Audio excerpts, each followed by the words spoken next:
So pen and paper. Okay. We're going to keep that 7-year-old kid right here, right on our heart.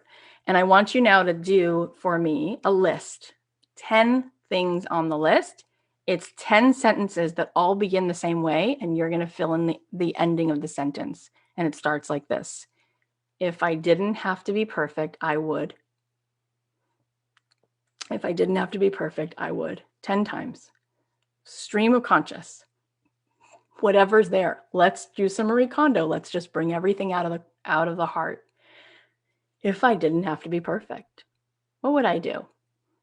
Fill in the blank, fill in the blank, fill in the blank. I'm going to give you a minute to do that right now. If I didn't have to be perfect, what? Would you write a book? If I didn't have to be perfect, I'd start a podcast. If I didn't have to be perfect, I'd open a bakery. If I didn't have to be perfect, what comes up? What comes up? Write it down.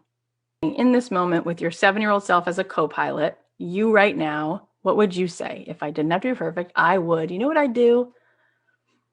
I'll tell you why, because typically we say, I don't know what I'm supposed to do with my life. I don't know. I don't know is often actually a limiting belief.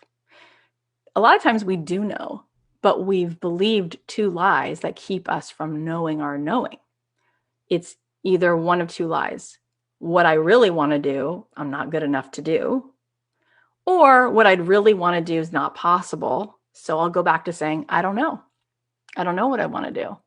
I felt that way when I was working at those different jobs. I kept being like, I don't know what I want to do. Well, I kind of did know, right? As a songwriter, all the songs I wrote, you heard them before. I'm not afraid to be brave. Let your colors shine. Heart of a hero. I was doing this then, but with music. I knew that what I wanted to do was pour into other people and make them feel seen and heard and lift to rise. That's what I wanted to do. So I found now a few different ways to do that. But I want to sometimes go back and take the overwhelm out of this. I actually don't want you to overthink. I want you to just what comes up, trust that first, like Malcolm Gladwell, he was on my podcast recently. We talked about blink. What's that initial thought? What's that initial gut feeling? Go with it. Go with it. Trust it.